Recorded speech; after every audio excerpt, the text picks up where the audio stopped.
Robert Mueller offers Tony Podesta a very special deal. President Trump prepares for a second Putin meeting. And we check the mailbag. I'm Ben Shapiro. This is The Ben Shapiro Show.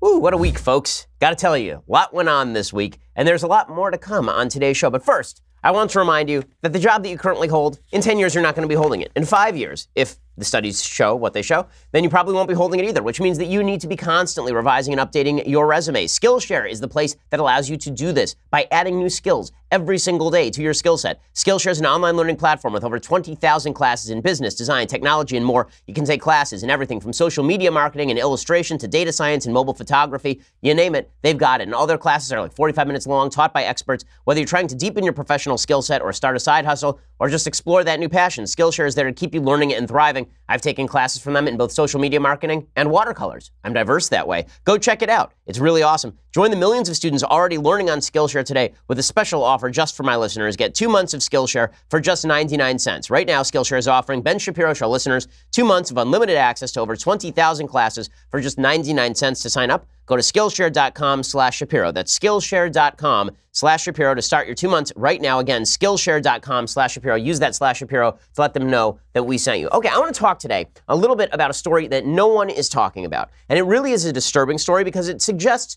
where the right in the country is headed. And I don't mean the Trumpian right, the evil right. I'm talking about the pansy right. I'm talking about there are folks on the right who will run from any controversy because they are deeply afraid of being miscast as a racist, sexist, bigot, homophobe. As someone who's frequently miscast this way, I got to tell you, the only way to stand up to the social justice mob is to simply stand up to them and say, I'm not those things and you're full of crap. It's the only way to do it. But with that said, there's a story that really went unnoticed this week that is pretty disturbing to me. Here is the story. It's from Oregon Live. It says this. U.S. Senate Majority Leader Mitch McConnell on Thursday suddenly announced the withdrawal of Oregon federal prosecutor Ryan Bounds' controversial nomination for a vacancy on the 9th U.S. Circuit Court of Appeals. The 9th Circuit Court of Appeals is the most liberal circuit court of appeals in the country, and this replacement was for a pretty conservative judge on the 9th Circuit Court of Appeals. The move came about 45 minutes after a Senate vote had been scheduled to confirm Bounds. McConnell offered no explanation, but Oregon senators later said it became apparent the Republicans didn't have the vote. So what did this judge do that prevented his nomination to the 9th Circuit Court of Appeals? He's 44 years old, and he had an opportunity to be sitting on this court for a very, very long time. So what did he do that was just so terrible that Republicans could not support him? Well, according to Oregon Live, he hadn't disclosed inflammatory college writings about sexual assault, the rights of workers, people of color, and the LGBTQ community to the Oregon committee when questioned about his thoughts on diversity or if there was anything embarrassing from his past. Perhaps because he's 44 and he wrote this crap when he was 18 or 19.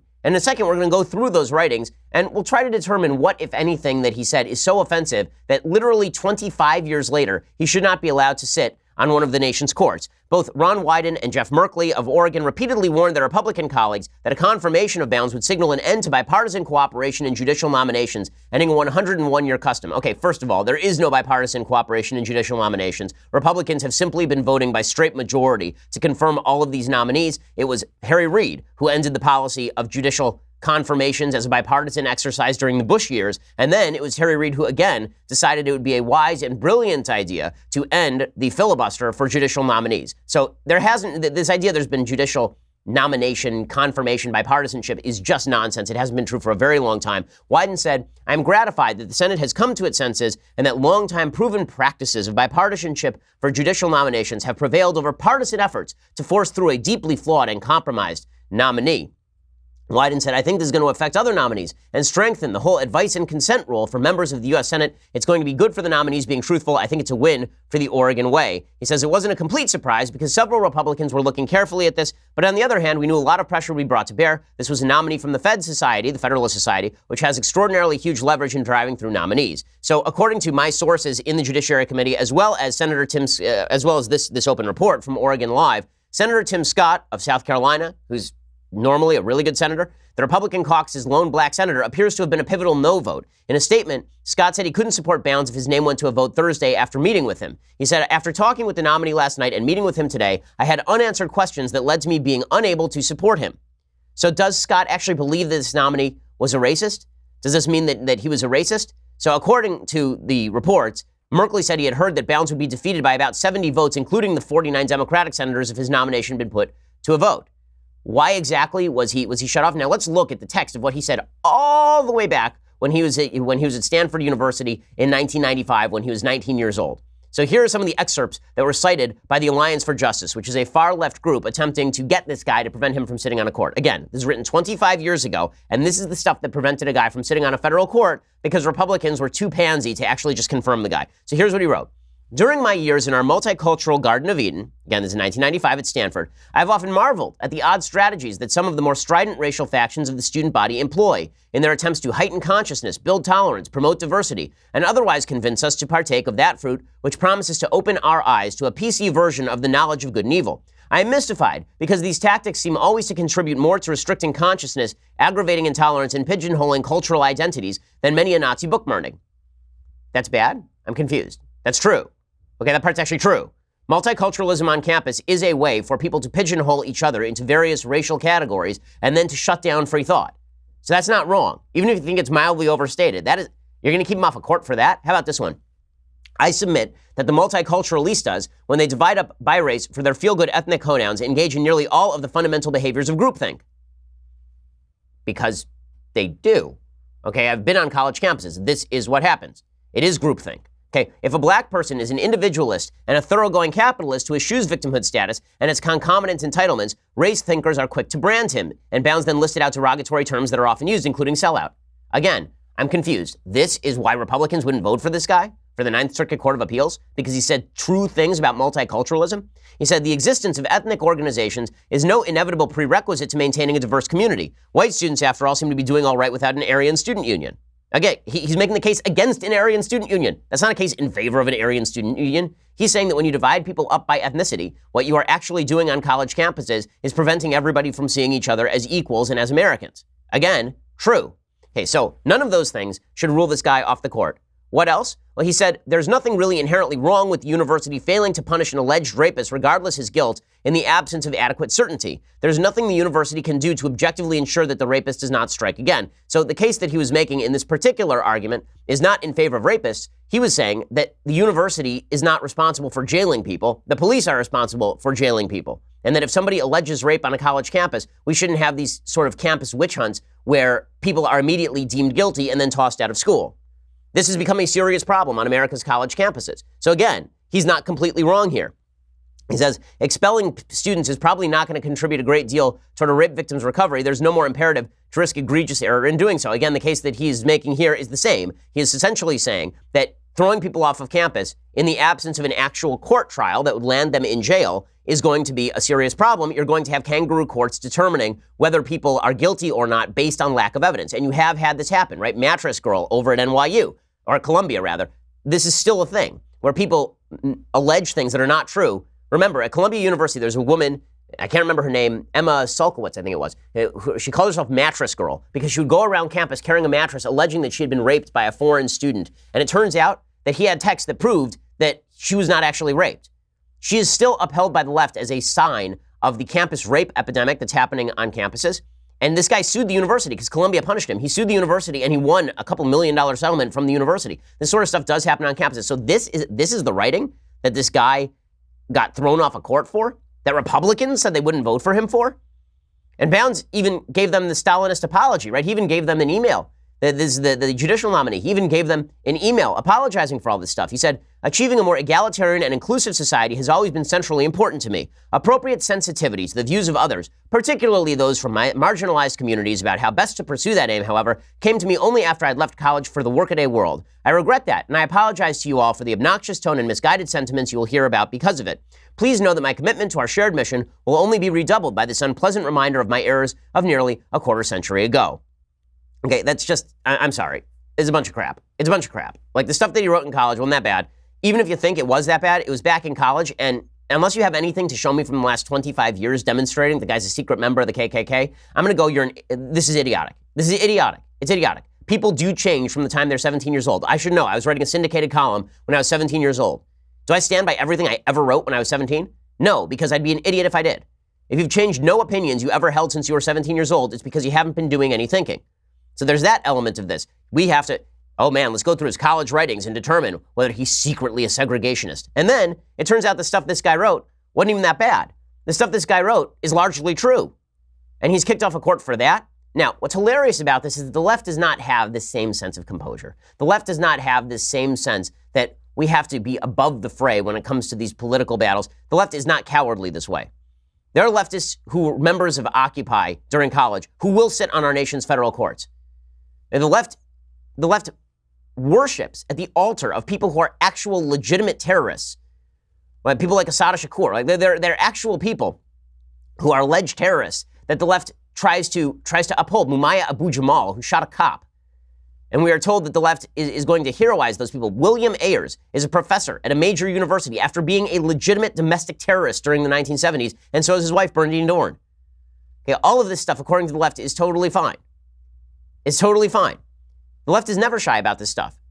And I promise you, all the people who are writing extreme stuff today in their student newspapers about how Donald Trump is the worst person in the world, all those people will be sitting on federal courts in 30 years. Mark my words. And no one on the left will care. It is only the right that is so shy about its own viewpoint with regard to multiculturalism that they run away when something as mild as these writings from a prospective judge come up. It's really absurd. It's truly absurd. I'm going to talk a little bit more about that in just a second. First, let's talk about that weak coffee you've been drinking. You ever found yourself wincing at the weak taste of the coffee from one of these left-leaning corporate brands? You probably thought, listen, I wish they spent less time on meaningless bias training and bathroom policy reform and letting homeless people pee in their toilets. Well, this is why you need Black Rifle Coffee. Founded by former special operations vets, Black Rifle delivers the best roast-to-order coffee right to your door. This guarantees you are getting fresh premium coffee with every order. In addition to great coffee and gear, Black Rifle Coffee Company has a coffee club that makes things easy. No lines, no running out, just great coffee shipped right to your door every month, hassle-free. Plus, when you join their coffee club, you'll receive discounts and offers not available to other customers. Not only does Black Rifle Coffee Company make one hell of a cup of coffee, they also give a portion of their sales to vets and first responder causes. When you choose Black Rifle, you're choosing a company that supports our veterans and serves coffee and culture to those who love America. Visit blackriflecoffee.com/Ben and receive 15% off your order. That's blackriflecoffee.com/Ben for 15% off. blackriflecoffee.com/Ben. Go check it out. Awesome guys. They do awesome work. blackriflecoffee.com/Ben. Okay, so back to this judge, this prospective Judge Bounds, who was shut down by Senator Tim Scott, who couldn't apparently say that he thought that this guy was a racist. He just felt uncomfortable with him. Okay, just because you feel uncomfortable with somebody doesn't mean that person shouldn't sit on a federal court. It depends on how sensitive you are, right? I believe that there are levels of discomfort that pass beyond discomfort into outright antagonism. And sometimes that's justified. But if you're just uncomfortable with the way somebody phrased something back in college, even though you agree with the underlying message, maybe you ought to think about the stuff that you wrote back in college and thought back in college and think, wow, do I agree with the way I phrased everything? Way back when? Okay, Bounds apologized before the Judiciary Committee for his often high-handed and overheated tone of his Stanford commentary about campus politics. He says the intentions behind those articles were always to see greater tolerance and mutual understanding on campus. That was always my aim. The Judiciary Committee voted 11-10 in June along party lines to forward Bounds' nomination to the Senate floor. Democrats blasted their Republican colleagues and President Trump's administration for trying to pack courts with extremist judges. Ron Wyden, who's a socialist idiot, accused Bounds of misrepresenting and covering up disturbing, intolerant writings from his past. It's not a cover-up, and they're not disturbing, and they're not intolerant. He says, what really outraged and shocked me was his comparison of organizations that promote multiculturalism and tolerance here in America to Nazi rallies. So that was that quote that I read you a little bit earlier, where he said that a lot of these ethnic groups do more to shut off thought than a Nazi book burning would. Honestly, that's not completely wrong. Having been on campus, having spent an enormous amount of time on campus, I've been protested by exactly these groups who have stood outside theaters where I'm speaking, shouting, speech is violence, and attempting to shut down the speech and prevent people from entering. Okay, I was at Cal State Los Angeles when many of these student groups were calling out their friends to block people from entering the room. Okay, that is a shutdown of free speech by these exact campus groups. And we're supposed to believe it's just terrible. This guy wrote this at Stanford in 1995. It's absurd. So I don't blame Democrats for doing this. They don't want a conservative sitting on the court. Shocker. They don't want somebody who's going to interpret the Constitution according to its original meaning sitting on the court. Shocker. What I am embarrassed by, really embarrassed by, is the Republicans, including senators that I like. I like Tim Scott. I'm embarrassed by senators in the Republican Party who will not stand by a prospective judicial nominee because they are, quote unquote, embarrassed by some of the things that person said back when they were 19 years old at Stanford University, things that are objectively non-embarrassing. It demonstrates the level to which all of these Republicans have been bullied and cowed. It demonstrates how fast they run for the hills. And here's the thing. They think this is going to buy them some sort of love from the left. They think that the left is going to somehow treat them nicely. Doesn't work that way. John McCain was treated really nicely by the left up until the point where he ran for president, and in 2008 he became a racist, sexist, bigot, homophobe. Mitt Romney was supposed to be a favorite of the left up till the point when he ran against Barack Obama, at which point he became a guy who wanted to put black people back in chains, strap dogs to the top of his car, and hated women. Okay, all you people in the Republican Party, including you, Senator Scott, if you think you're going to get off easy with the left by shutting down the nomination of people like this guy Balance, you are out of your mind. They will come after you just as hard and twice as badly because they know that you can be cowed. This sort of stuff has got to stop on the part of Republicans. It really has to end.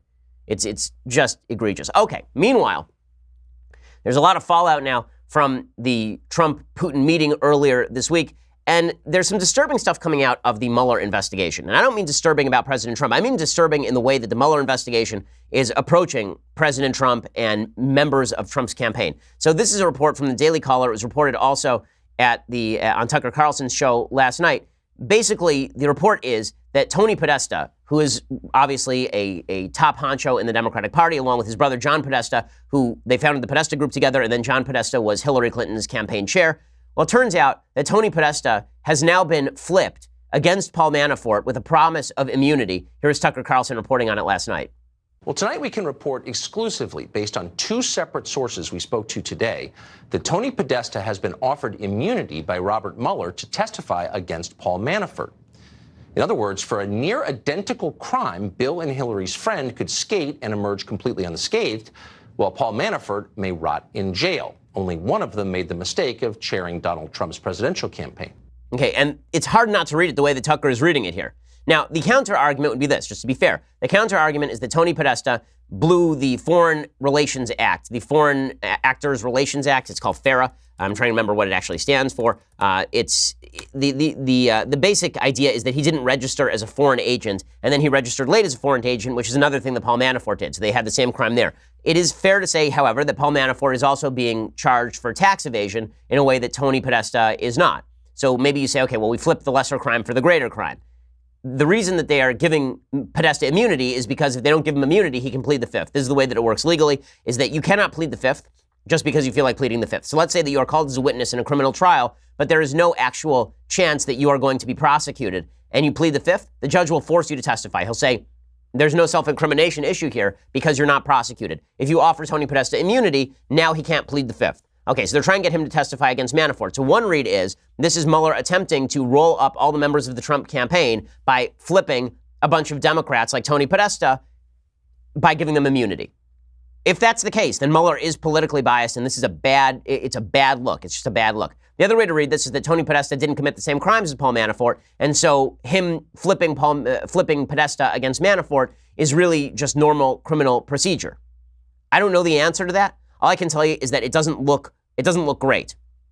Podesta's lawyers have responded by hitting Carlson with a cease and desist order because Carlson had previously reported details of Podesta's involvement in the Mueller probe. He reported in October that Podesta was in the special counsel's crosshair. Podesta's lawyers had hit Carlson with a cease and desist, and the Daily Caller co-founder ignored all of that. So it's not good news for the Mueller probe that they had to do that. And again, it's sort of lending credence to the idea that Trump is putting out there that the Mueller probe is a get Trump probe as opposed to something that is objectively trying to go about the prosecution of criminals in the United States. Now, with that said, it's lending more, I think, credence to some of Trump's complaints. There's this article in Reuters that is really sort of disturbing. There's an article from Tim Weiner over at Reuters, and here's what he says. He says, the foundations of American national security are under assault. The battle lines are drawn. On one side stand the Federal Bureau of Investigation, the Central Intelligence Agency, the National Security Agency.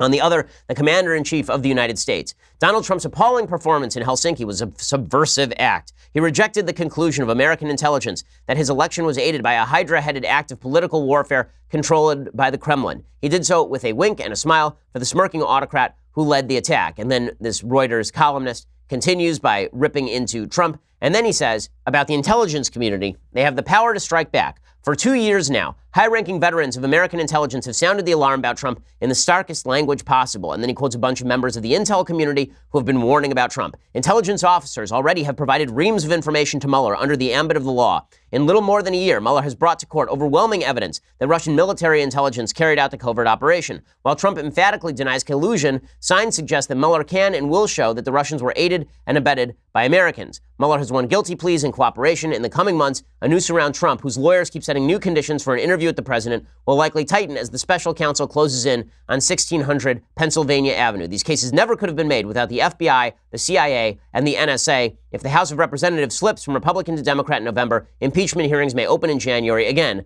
American intelligence officials will provide the information fueling these investigations.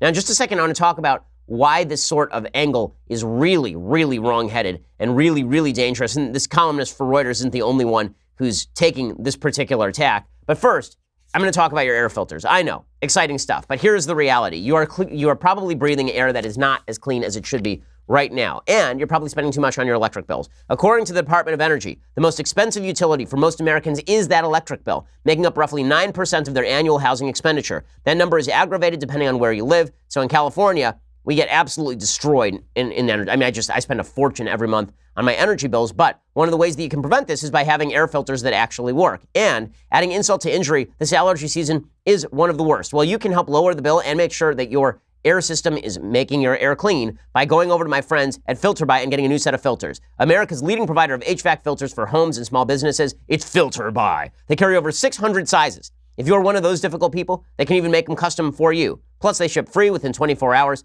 and they're manufactured right here in the United States, so there is no excuse. And the easiest thing, by the way, just set up auto delivery. It makes your life easier, and you save 5%. Additionally, extend the life of your system. It's getting hotter outside. The last thing you need is a busted HVAC system on top of the allergy. So go check it out. Save money, breathe better with FilterBuy.com. Exciting stuff, FilterBuy.com. Tell them I sent you because you need a new filter. Just get it done. And you don't have to worry about it anymore. FilterBuy.com. Go check it out right now. Okay, so it is not just this Reuters columnist who is praising the deep state today. On the same day that Mueller apparently is using Tony Podesta to go after Paul Manafort in what looks like a non-decent arrangement. It's Eugene Robinson, who's a lefty columnist over at the Washington Post. He has a column today called God Bless the Deep State.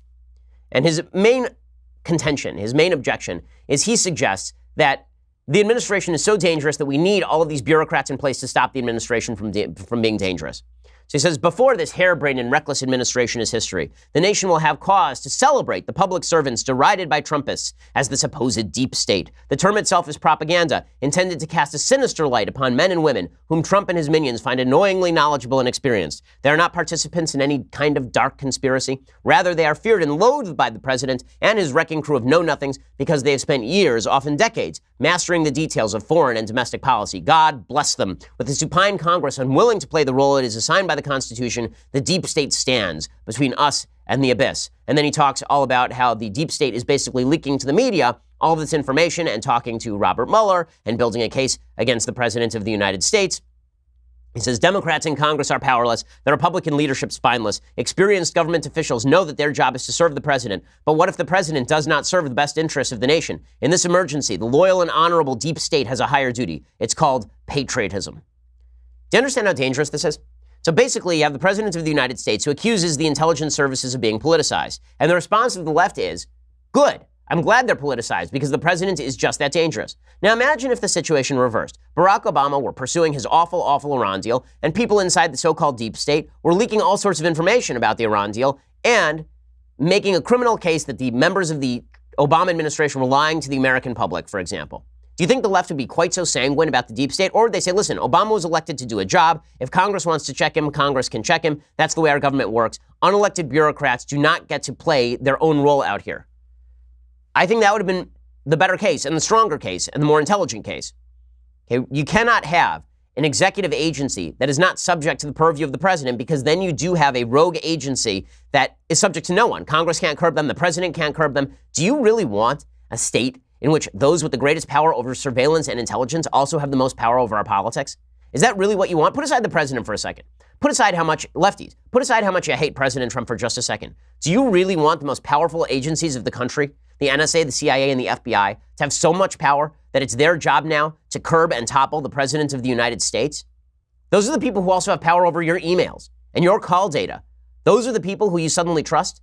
The same leftists who 5 seconds ago were ripping into the Patriot Act, suggesting it was unpatriotic, those same leftists today are deeply excited about these members of the so-called deep state checking President Trump's excesses.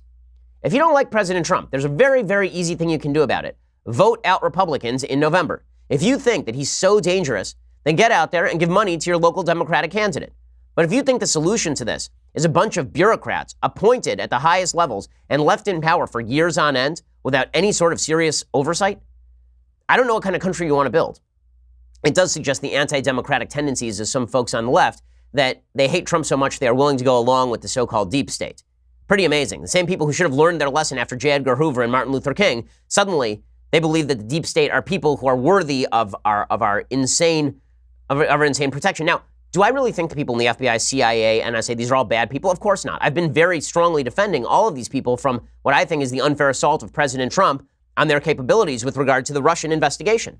But two things can be true at once. I can like that the FBI, CIA, and NSA are doing their job investigating Russian election interference. And I can also be wary of unelected bureaucrats in any branch of the federal government overriding their constitutional boundaries and impinging into normal, everyday electoral politics. I don't want the FBI interfering in the election any more than I want the Russians interfering in the election. And the Russians are a foreign power. The FBI is an unelected bureaucracy. They should not be interfering in the election outside of their normal processes of criminal adjudication. Once you start turning this into a political branch, why should I possibly trust that I can trust these people with additional power? Why would I possibly trust that these people are looking out for me and not looking out for their own political interests? Remember, these are government agencies. Government agencies have a couple of different interests, maximizing power and maximizing their own money. That means that these are folks who are going to manipulate the system, or at least they have an interest in manipulating the system, into giving us more surveillance power and funding us better. At the very least, that's a problem. And that's why we have Democratic elected officials, small d Democratic elected officials, who are going to provide a check against this sort of apparatus. But cheering on the apparatus is a mistake. And by the way, it lends all sorts of credibility to Trump when he rips into the apparatus. When he says there is a deep state, it's hard for you to claim there's not a deep state while you're cheering for the deep state. If Trump says the deep state's out to get me, and you say there is no deep state, but also I'm glad that the deep state is out to get you, you got to pick one of those things. The excitement to get President Trump has led people to lose their basic notion, lose their basic idea of how government ought to work. Okay, meanwhile, in breaking news that is not great for President Trump, the New York Times is now reporting that Michael Cohen has secret tapes of President Trump. So perhaps this is the reason why the Mueller investigation was essentially trying to raid the Cohen offices. We still don't know why that happened, by the way. You remember that Michael Cohen, President Trump's personal lawyer, his office was raided by the FBI, and there were questions as to what exactly was the criminal activity at issue. And the suggestion was that he had violated campaign finance law by paying off Stormy Daniels or some such. It's still very unclear to me that it's legitimate that the FBI raided Michael Cohen's office. We're going to have to see what the prosecution looks like. But the New York Times is reporting today that President Trump's longtime lawyer, Michael Cohen, secretly recorded a conversation with Mr. Trump 2 months before the presidential election in which they discussed payments to a former Playboy model who said she had an affair with Mr. Trump, according to lawyers and others familiar with the recording. The FBI seized the recording this year during a raid on Mr. Cohen's office. The Justice Department is investigating Mr. Cohen's involvement in paying women to tamp down embarrassing news stories about Mr. Trump ahead of the 2016 election. Prosecutors want to know whether that violated federal campaign finance laws. Any conversation with Mr. Trump about those payments would be of keen interest to them. So I guess that they're going to now claim that because Trump actually had a clear conversation with Michael Cohen about the election and then about Stormy Daniels, that Cohen paying off Stormy Daniels and getting reimbursed by Trump was actually a form of campaign finance violation. Now, again, this comes from the deep state. How does the New York Times find out about this? How does this Well, according to lawyers and others familiar with the recordings, that's very deep background, right? There's the way that it works in journalism, by the way, just so folks know, is that when you talk with a reporter, you can use a couple of different designations. There's off the record, which means that the reporter cannot report it, but can use the information that you are giving them to go look for other leads. And then there is on background, which is to say you can quote me, but not by name. There's deep background, which is to say you can use the information that I'm giving you without attributing it to me. And then there's on the record, which means that you can just quote me. So these are people who are speaking on deep background, which means they're probably pretty close to the investigation and probably as actual members of the Justice Department talking to the New York Times. And all these people are trying to get Trump. I mean, again, the fact that all this stuff leaks on a consistent basis is not good for either the intelligence apparatus or the Department of Justice or for President Trump. The recording's existence further draws Mr. Trump into questions about tactics he and his associates used to keep aspects of his personal and business life a secret. It highlights the potential legal and political danger Mr. Cohen represents to Mr. Trump. Once the keeper of many of Mr. Trump's secrets, Mr. Cohen is now seen increasingly as willing to cooperate with prosecutors. Rudy Giuliani, who's Trump's lawyer on this stuff now, he says the recording is less than 2 minutes and demonstrates the president did nothing wrong. Nothing in that conversation suggests he had any knowledge of the payment in advance. He says in the big scheme of things, it's powerful exculpatory evidence. We'll have to see what exactly is on the tape. Again, these leaks are devastatingly bad for the Department of Justice. It's really not good for trust in the system for sure. So, again, all of this is to suggest that when President Trump complains about the deep state, he's not completely off base. Okay, in just a second, I want to talk about the insanity that's happening on The View with Jeanine Pirro. I also want to talk a little bit about Trump's relationship, a little bit more about Trump's relationship with his own intelligence community. First, you're going to have to go over to dailywire.com. So you go over to dailywire.com. When you do, you get the rest of this show live. You get the rest of Andrew Klavan's show live, the rest of Michael Knowles' show live. You get to be part of our mailbag. Ask me live questions today. Subscribe right now, and you can ask me questions live. I will answer them for you and make your life inestimably better. So go check that out. For $99 a year, you get this, the Leftist Tears Hot or Cold Tumbler. Go check it out. It's a great deal. Also, make sure that you subscribe at YouTube and iTunes. Make sure you hit the little bell on YouTube so that you're notified every time we bring out a new video. We have a great Sunday special episode that is coming out this Sunday with Eric Weinstein. You'll love it. Really intelligent guy, man of the left, a liberal who disagrees with me about many issues, agrees with me about some. I love those conversations because, unlike others, I'm not intolerant of people across the aisle when it comes to having political conversation. But go check that out. Also, we are the largest, fastest growing conservative podcast in the nation.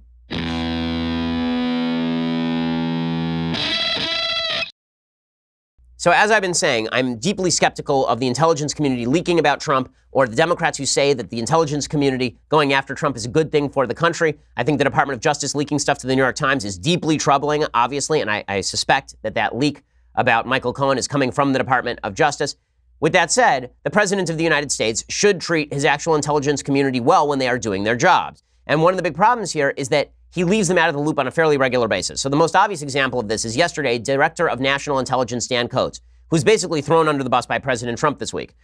He was appearing at some event with Andrea Mitchell of NBC News, and he is told that Donald Trump plans a second meeting with Vladimir Putin. Now, I'm not sure why we would have a second meeting with Putin when the first meeting obviously was such a mess. But I guess Trump wants to do that as sort of a doubling down. Anyway, Dan Coats is told about this on stage. His reaction says something about Trump's relationship with his own intelligence community at this point. I do want to say we have some breaking news. The White House has announced on Twitter that Vladimir Putin is coming to the White House in the fall. Say that again?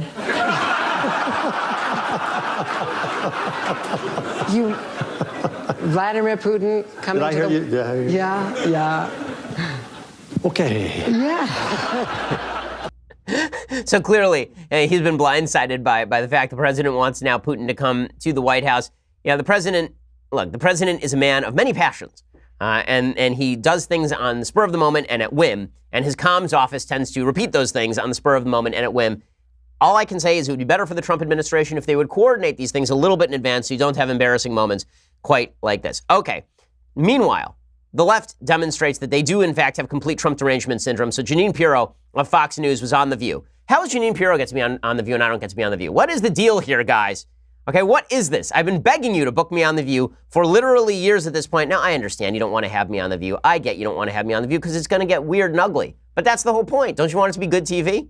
So anyway, they have Jeanine Pirro on, and it does get weird and ugly. So Jeanine Pirro says to Whoopi Goldberg that she has Trump derangement syndrome, which is clearly true, and things get wild. Here's my question for you, because you talk about. I am not, Judge. Nobody is. Oh, yeah. Did you just point at me? Yes. Listen, I don't have Trump derangement. Let me tell you what I have. Okay, and then it gets crazier from there. Whoopi eventually goes so nuts that she essentially throws Jeanine Pirro off the set because Jeanine Pirro says that Whoopi Goldberg has Trump derangement syndrome, which she clearly does. Here's Whoopi Goldberg losing her mind, saying, "I'm done," and then bringing this nutty segment to a crashing halt. You know what's horrible? What's horrible when the president is of the United States whips up people to beat the hell out of people. No. Say goodbye. Let me buy. Thank you to Judge Jeanine Pirro for both liars, cheaters, and liberals. Okay, and so it ends like that. But then it gets even worse. So Jeanine Pirro was on Sean Hannity's radio show the other day, and Jeanine Pirro explains what happened directly after that little tiff. When I went off the stage, Sean, I was walking downstairs, and I said something like, Whoopi, I fought for victims my whole life, and she came at me as I was leaving, and she said, F you, in my face, literally spitting at me, F you, get the F out of this building. Okay, so obviously she does not have Trump derangement syndrome, Whoopi Goldberg. Obviously she's a completely sane person, having normal political discourse. This is the level to which things have sunk. Okay, the level to which I think Whoopi Goldberg is representative of a hardcore base of leftists. That this is how they feel, that anyone who disagrees with them is an evil, evil human being, and you can't even have a discussion about the issues. Now, look, Jeanine Pirro is a very pro-Trump guest. There's no question, but they knew that when they booked her. If you're going to have Jeanine Pirro on, you at least have to let her talk. This idea that you bring on a guest and you don't let them talk is so beyond absurd to me. I don't understand it at all. When we do our Sunday specials here on the Ben Shapiro Show, one of the things that I do is I bring in people who disagree. I brought in Sam Harris. I brought in Eric Weinstein. I bring in people from the left all the time. We invite tons of leftist guests who won't even come because they don't want to do an interview. And I let them talk for like 15 minutes at a stretch because you want to know what they think so then you can critique what they think. But the left has decided that even having these conversations is to grant credibility to a side so evil that they must not be heard. And Whoopi Goldberg has a slot on that show every single day. Everybody in the audience knows what Whoopi Goldberg thinks about these things. Wouldn't it behoove Whoopi Goldberg and the folks on The View to at least let Jeanine Pirro make her point of view known? Especially because you know the audience is going to laugh at Jeanine Pirro anyway, because it's a View audience. It demonstrates real cowardice. Props to Bill Maher. Props to Bill Maher. Bill Maher had me on a couple of weeks ago, and props to Bill Maher, who actually let me talk. We had a reasonable conversation. We disagreed about nearly everything. His audience was against me. He acknowledged that at the very beginning, and then we had a reasonable conversation. Good for people like Bill Maher, really, because there are very few of these folks left in American discourse, and Whoopi Goldberg and Joy Behar on The View demonstrate it pretty much every day. It's really, really quite pathetic. Okay, so let's get into the mailbag. Let's jump right in. So Neil says, after her appearance on The View, Judge Jeanine was apparently cursed out and forced to leave the building by Whoopi Goldberg. Does her experience on The View deter you from wanting to appear on it? Excellent first question, Neil. The answer is no. I want to go on it more than ever because I think I can have a good discussion with Whoopi if she will allow us to have such a good discussion. Especially because I think that so many folks on the left want to box everybody on the right into the you're an evil, mangy, terrible, horrible human being. And people on the left have a surprisingly hard time doing that with people who are not terrible, horrible human beings. I don't consider myself in that category. So I'm happy to have anytime a reasonable conversation about these issues. I think that's exactly the reason why some folks on The View don't want to have me on. Jacqueline says, my husband and I are conservative parents to 5 young boys under 9. We are a family with deep roots in the military and police. How can I help my boys understand it's okay to be men, real men? My sister is a very leftist lesbian who hates men and voices it. How do I keep her around while keeping her from negatively influencing my boys? Well, listen, I'm not of the view that if your family members are espousing viewpoints that you think are bad for your kids, you have to have your family members around your kids. I'm not of that view. Now, I don't know your sister. Maybe she's a very nice person. Maybe she's good for the kids overall. Maybe you can talk to her and say, listen, you espouse viewpoints that I don't like in the house about politics, so we're just going to stay away from politics when we're hanging out. Like, I love you. I want you to be here, but I can't have you inculcating values in my kids that I don't want my kids to learn. Maybe that's a conversation you can have, but I'm not a person who believes that your relationship with your sister trumps your relationship with your kids or your capacity to teach your kids. If it turns out that your sister is bad for your kids, keep your sister away from your kids. Your kids are more important than your sister. David S. says, Ben, many of my friends insist that cohabitation before marriage is necessary for marriage to last. I know the data indicates otherwise, but can you explain exactly why it's a bad idea for a couple to live together before marriage? Are there any books that explain the disadvantages of cohabitation from a psychological perspective? Thanks, Dave. So Jonathan Haidt talks a lot about this in The Happiness Hypothesis. He has a chapter on love, and he talks about why it is that cohabitation before marriage tends to lead to higher rates of divorce. There are a couple of reasons in my view. Number one is that the longer you cohabit, the longer you start to realize the real reason you're cohabiting and not getting married is so you don't have skin in the game, so you're not locked down. The real reason that you're living together in sin, as they used to say, the reason that you are doing this is because both of you want a window ajar just in case you feel like escaping, without actually having to have any legal entanglements that get in your way. That's just reality. That's one of the reasons that you are doing that. Because otherwise you would just go down, get a piece of paper that says you're married and be done. You want to leave that door or window ajar. That's why you're doing it. And ladies, if you think that you're locking down a guy by getting him to cohabit with you, got bad news for you. You really, really, really are not. Okay? It don't mean a thing if it ain't got that ring. Okay, that's the way this works. Okay, and Also, I mean, just on a sociological level, just on a social science level, I talked about this a couple of weeks ago, but there are two types of love, according to social science. There is what they call passionate love, and then there is companionate love. So passionate love is what you have for the person that you meet in the first 6 months, really. First 6 months, year of your meeting. And this is where you want to be with the person every minute. You want to find out every single thing about them. You can't be apart from them. You are passionately in love with this person in the sense that you want to be physically intimate with them like every minute of every day.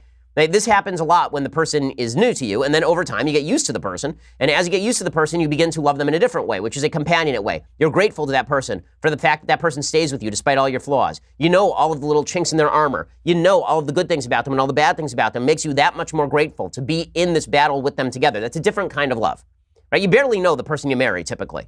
You get to know that person over the course of your life. Like, I didn't know, compared to what I know about my wife now, I knew nearly nothing about her when we got engaged. Like, really, nearly nothing.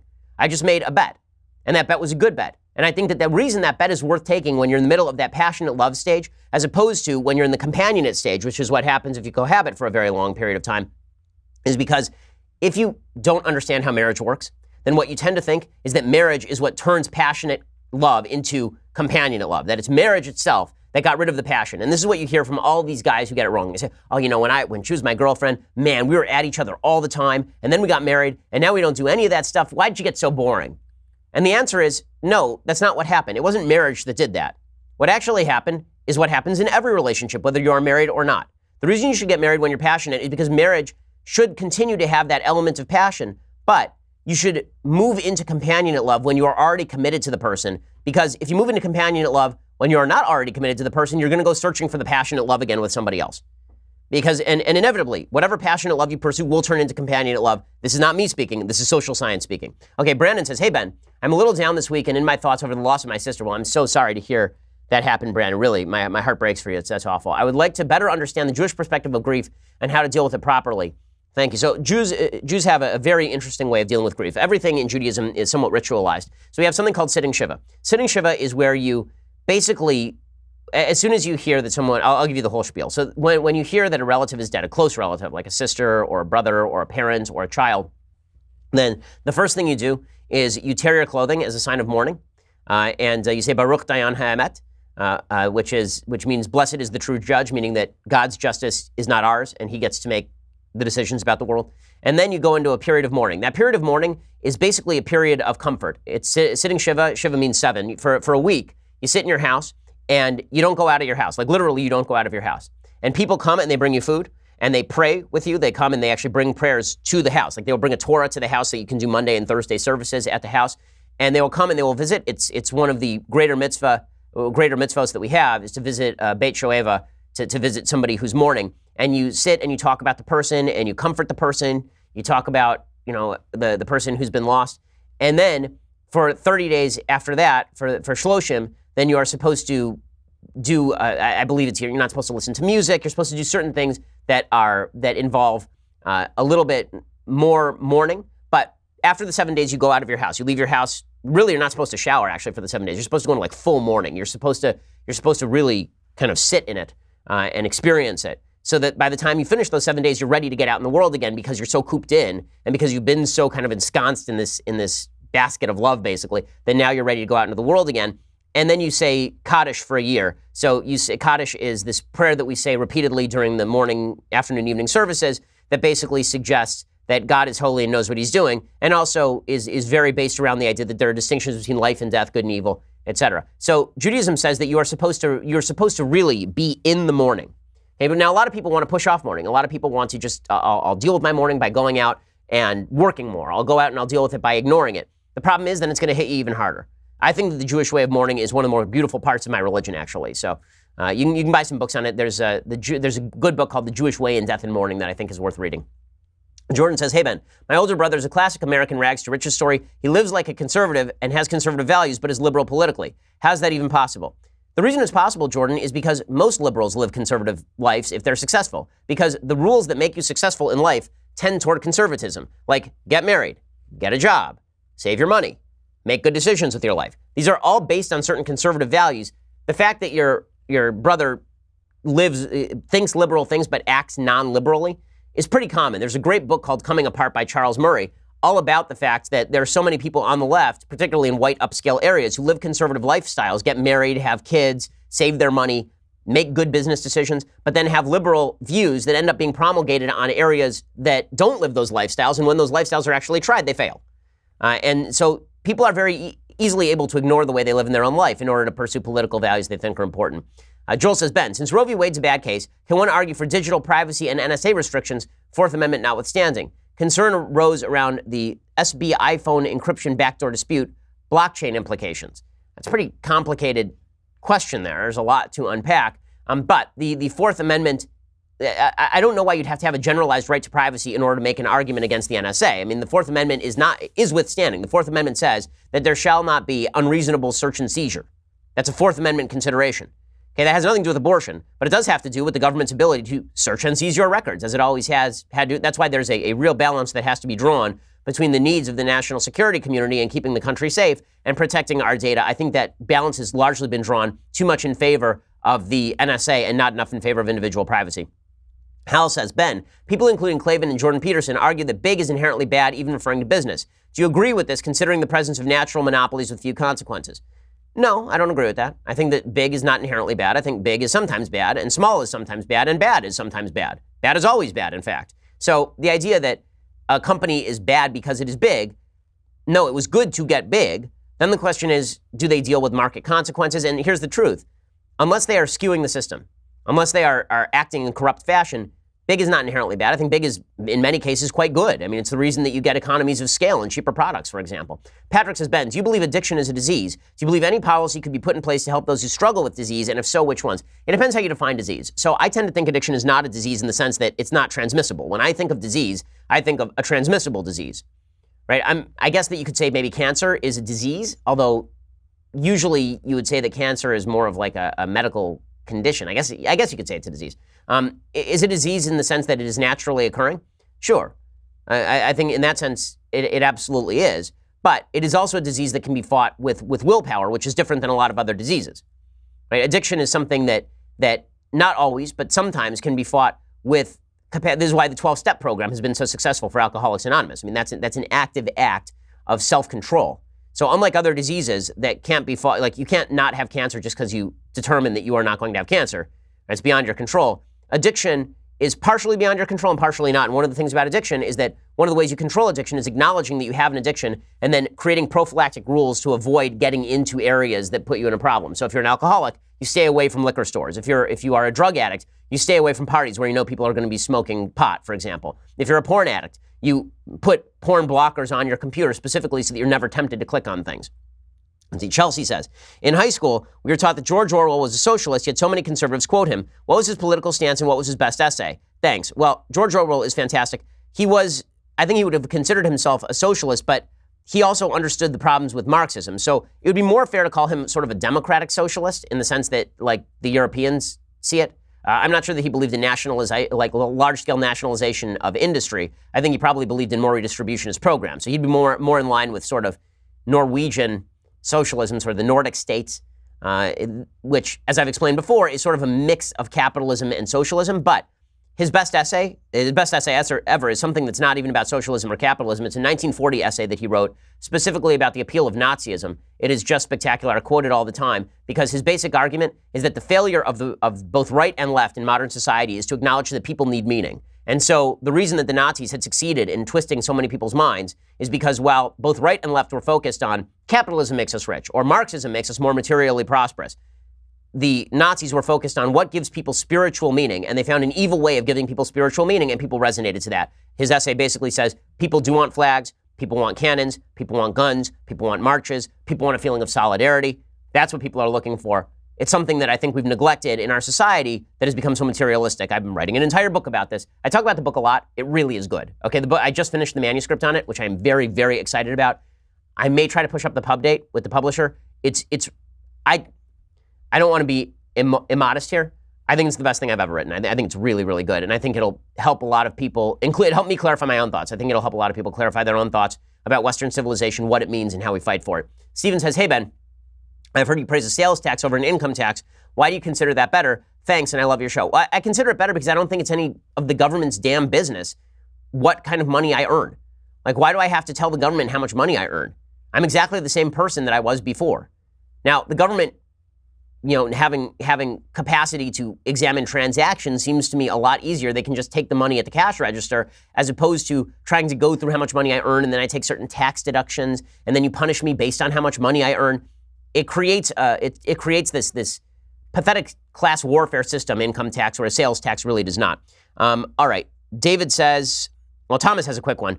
Dear God, Emperor Shapiro, pancakes or waffles? I'm a huge fan of the show. Well, I appreciate it. Waffles is obviously the answer. Waffles are certainly, I love both, because who doesn't love, carbs are amazing. They're amazing. They're God's worst punishment on us carbs. They're unbelievable. But waffles are definitely better.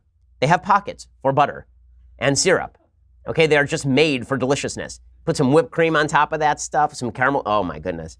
Is it a dessert? Is it a breakfast? Who knows? It's just unbelievable. David says, this is a question I've held for a long time. Since I respect your opinion, I agree with your assertions most of the time, and know you have a personal understanding about the subject. Here's my symbol. Here's my question. Can you please explain the Star of David? How or when was it seen as the symbol of Israel? And most importantly, where did it come from, its origins? Thanks for your reply in advance. So my understanding is that the first use of that was, I believe, during the early part of the first millennium. I'd want to check this out and get back to you, honestly. I don't want to give you the wrong historical answer on the history of the Star of David, but I know that it's been part of Jewish prayers for a long time. The Magen David, or the Magen. Sometimes they say Magen Avraham, meaning the Star of Abraham. All right, let's see. Let's do a quick thing I like and a thing I hate, because we are past our expiration date here, and we're beginning to smell. So things that I like. There's a series on Netflix that I've started. It's a Harlan Coben series. I believe Justified was also a Harlan Coben series. So this is similarly good. It's called Safe. And it stars the guy from Dexter, whose name I completely forget right now. Sorry, what was it? Michael C. Hall. Okay, Michael C. Hall. That's correct. And C is the middle initial. Okay, and it is worth watching. The basic premise is that this guy's daughter goes missing in a gated community, and everybody has secrets. So if you like these kind of juicy purple pot boilers, then this is for you. Check out Harlan Coben's Safe on Netflix. Here's some of the preview. This is a gated community. You can see who comes in and who goes out. See you later. Not too late. Okay. It's safe. Hi, this is Jenny. Leave a message after the beep. Jenny, it's Dad, again. Where are you? This man wants to know if you've seen his daughter. Okay, so it's well made. I'm only about halfway into the series, but I'm enjoying it. And there are a couple others. If people have recommendations on other series that they think I should watch, then send them to me, because my wife and I are always looking for good series to watch. I've heard that there's this one on Netflix also that's about terrorism that's supposed to be pretty good. So I'll check that out and I'll see if it's worth a recommend. Okay, time for a quick thing that I hate. So the media has a grand interest in turning idiot parents into a trend. Their latest trend that they like is what they're calling theybies. And of course, not rabies, theybies. What are theybies? Okay, this is that you are raising your children without gender, which is idiocy, because you're supposed to teach your kids about things that make them healthy, not things that make them unhealthy. Okay, the fact is that if you're confusing your 2-year-old about gender, then you are being an idiot. Like, this is my great question about this stuff. How do you think you're helping your kid? Like, really, do you think it helps your kid not to give them any guidance at all? Would you let your kid not go to school because your kid doesn't know anything about reading? And maybe your kid is better off not reading. Maybe reading is a societal construct. And we know there are lots of bad things that come from reading, like being on Twitter. We know there are terrible things that come from education, like a certain sense of non-equality with others. You're an elitist. But now we've got parents who have decided to raise their kids without a gender designation, which, again, how does this help the kid? Nobody the hell knows. So this is from Cambridge, Massachusetts, because of course it is. Of course, the home of Harvard is the center of stupidity in the universe. They say 3-year-old twins, Zyler and Caden Sharp, scurried around the boys' and girls' clothing racks of a narrow consignment store filled with toys. Zyler, wearing rainbow leggings, scrutinized a pair of hot pink and purple sneakers. Caden, in a T-Rex shirt, fixated on a musical cube that flashed colorful lights. At a glance, the only discernible difference between these fraternal twins is their hair. Zyler's is brown and Caden's is blonde. Is Zyler a boy or a girl? How about Caden? That's a question their parents, Nate and Julia Sharp, say only the twins can decide. Or biology, right? Or we could alternatively look at their genitals. The Cambridge, Massachusetts couple represents a small group of parents raising babies, children being brought up without gender designation from birth. A Facebook community for these parents currently claims about 220 members across the United States. How you think this is good for your kid is beyond me. I have a 4-year-old and a 2-year-old, so I know a fair bit about raising kids of precisely this age. And listen, I've said on this program, when my daughter was 2 years old, you know what she really liked? Trucks and buses. Did I care? Not at all, because I don't think that it is a natural indicator of masculinity or femininity for a 2-year-old to like trucks or buses. And you know what? Now she's 4 and she only wants to wear princess dresses. It's the only thing she wants to do. You know why? Because that's what girls typically want to do. That said, my 2-year-old son, right, he also likes trucks and buses. If he started wanting to wear princess dresses, you know what I would say to him? I would say, no, that's a girl thing. That's what your sister does. You know what you do? You do fun boy things, like you play baseball. That's not a bad thing. I'm not saying my daughter can't play baseball. I am saying that my son cannot wear dresses because I want my son to be secure in his own masculinity. And it turns out that being a man means accepting some of the societal constraints around manhood. Okay, now that doesn't mean when he's 18 or 20, he can't make his own decisions. That's when you're 18 or 20. But when he's 2, I get to make those decisions. And I want to inculcate in my son a feeling that he is a boy, a strong boy who's going to grow up to have manly responsibilities for taking care of women and children, manly responsibilities for defending a civilization that makes important distinctions between men and women. I think there is a good reason that the Bible says that boys should not dress as girls and girls should not dress as boys, because every society in human history has made distinctions between how males dress and females dress. And don't give me the Scottish wear kilts. That's correct. Men wear kilts and women wear dresses.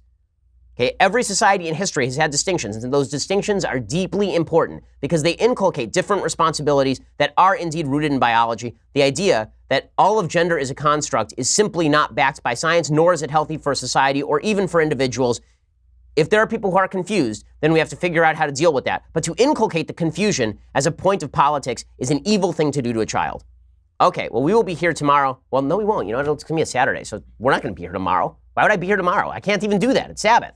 Okay, we'll be back here on Monday with much, much more, and the Sunday special, which is coming up on Sunday, so go check that out. I'm Ben Shapiro. This is The Ben Shapiro Show. The Ben Shapiro Show is produced by Senya Villarreal, executive producer Jeremy Boring, senior producer Jonathan Hay. Our supervising producer is Mathis Glover, and our technical producer is Austin Stevens. Edited by Alex Zingaro. Audio is mixed by Mike Caramina. Hair and makeup is by Jesua Alvera. The Ben Shapiro Show is a Daily Wire Forward Publishing production. Copyright Forward Publishing 2018.